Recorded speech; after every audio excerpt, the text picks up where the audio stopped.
Hello everyone, class 10th NCRT English, the first flight, chapter number 3rd, second part दिया गया है the black aeroplane.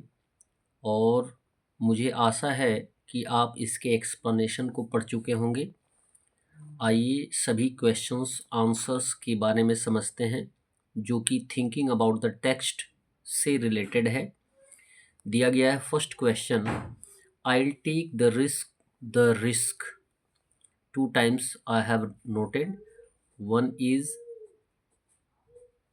rejected. I'll take the risk. मैंने risk लिया। What is the risk? यानी जोखिम क्या है। What is the risk? जोखिम क्या है। Where does the narrator take it? और narrator it means writer. narrator means होता है बात करने वाला। Where does the narrator take it?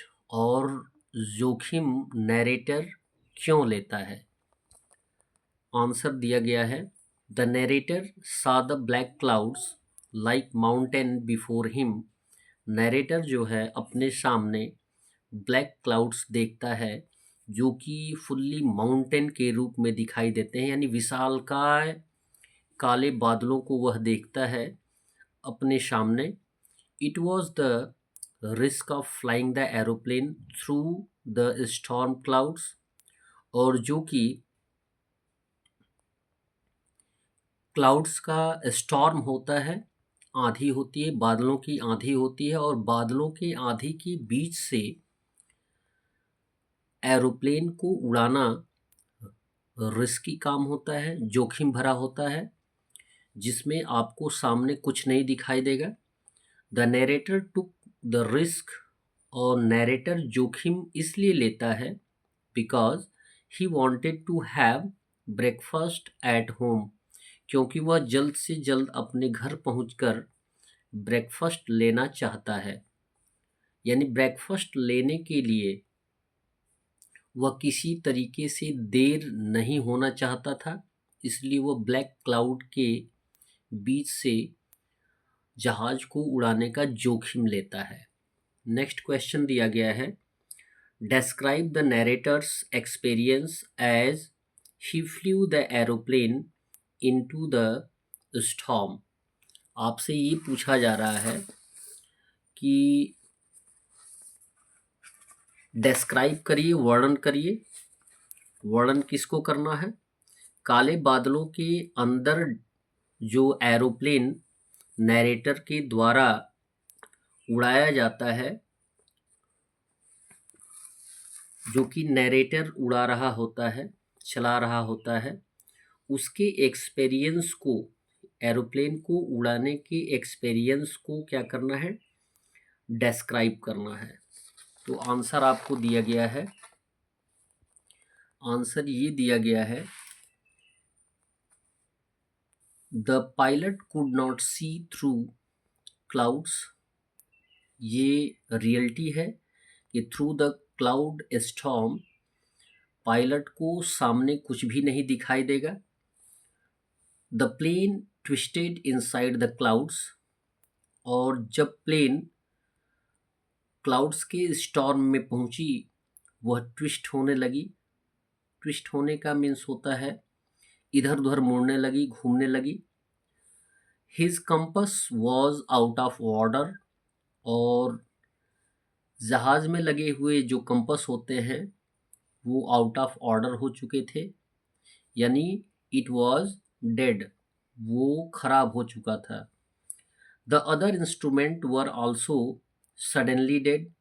और बादलों के स्टॉर्म के बीच जब एरोप्लेन पहुंचा तो उसके सभी इंस्ट्रूमेंट, औजार, इंस्ट्रूमेंट मीन्स जिनके द्वारा आप सारी जानकारियां प्राप्त करते हैं, वो सभी इंस्ट्रूमेंट क्या हो गए थे, डेड हो गए थे, खराब हो चुके थे अचानक। He called the Paris control. और पायलट ने यानी नैरेटर ने उसी समय पेरिस कंट्रोल से बात करने का प्रयास किया, but the radio too was dead. लेकिन रेडियो भी डेड हो गया था, यानी कोई भी इंस्ट्रूमेंट जहाज का कार्य सटीक तरीके से नहीं कर रहा था। ये था डिस्क्रिप्शन जो कि नैरेटर का एक्सपीरियंस था स्टॉर्मी क्लाउड्स के बीच उड़ाने का। नेक्स्ट क्वेश्चन दिया गया है, व्हाई डज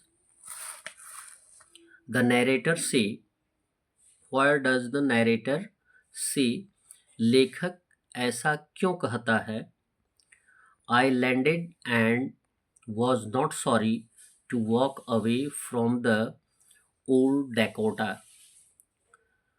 मैं उतरा और मुझे पुराने डकोटा से दूर जाने में कोई खेद नहीं था। वॉज नॉट सॉरी, कोई खेद नहीं था। मैं वहाँ से लैंड किया और तुरंत उस जहाज को छोड़ा और वहाँ से निकल लिया। ऐसा उसने क्यों कहा? आंसर में लिखेंगे, the narrator had taken the risk of life. Narrator ने जीवन में जोखिम लिया था। He might in clouds, he might in clouds, वह बादलों में हो सकता है। इट वॉज नॉट अनएक्सपेक्टेड, जो कि उसके लिए अप्रत्याशित नहीं था। He willingly had taken the risk, उसने चाह कर यह जोखिम उठाया था। So he was not sorry, इसलिए वह किसी प्रकार से या उसके अंदर किसी प्रकार से कोई दुख या खेद नहीं था। He knew the consequences of passing through the clouds, वह क्लाउड्स के बीच से गुजरने के जो कॉन्सिक्वेंसेज होते हैं, नतीजे होते हैं, रिजल्ट होते हैं, वो भली भांति जानता था। इसलिए उसके मस्तिष्क में इस प्रकार के यानी खेद के कोई भाव नहीं उभरे। यही क्वेश्चन में बोला जा रहा है। नेक्स्ट टर्म आपको दिया गया है question number 4th, what made the woman in the control center look at the narrator strangely? Control में बैठी हुई, कंट्रोल में जहाँ पे वह अपने जहाज को उतारा है, जिस एयरपोर्ट पे, उस कंट्रोल रूम में बैठी हुई औरत ने वर्णनकर्ता को अजीब दृष्टि से क्यों देखा? Centre look at the narrator strangely, अजीब दृष्टि से क्यों देखा? ये बात समझ में आती है। उसमें पूछा ये गया है कि इतने बादलों के बीच कोई एरोप्लेन नहीं उड़ सकती है क्योंकि वेदर, मौसम बहुत ख़राब है, लेकिन वह क्या करता है, इतने ख़राब मौसम में भी लैंड करता है। और इसी टर्म को देखकर वह स्ट्रेंजली नैरेटर को देखती है।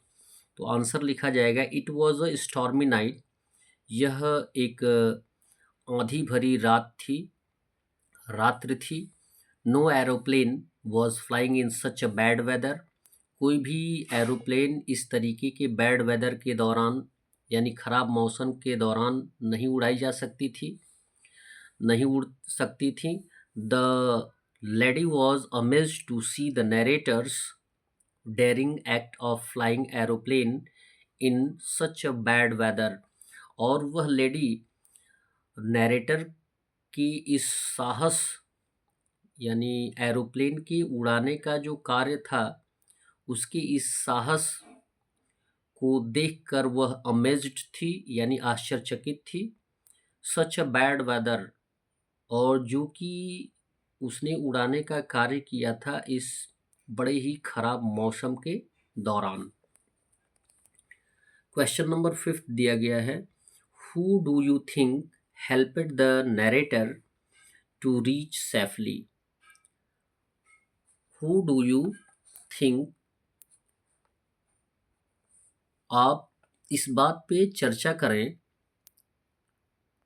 लेखक को सुरक्षित पहुंचाने में किसने सहायता की? Who do you think helped the narrator to reach safely, यानी लेखक को आगे निकलने में, उस स्टॉर्मी क्लाउड से आगे निकलने में, सुरक्षित पहुंचाने में किसने सहायता की?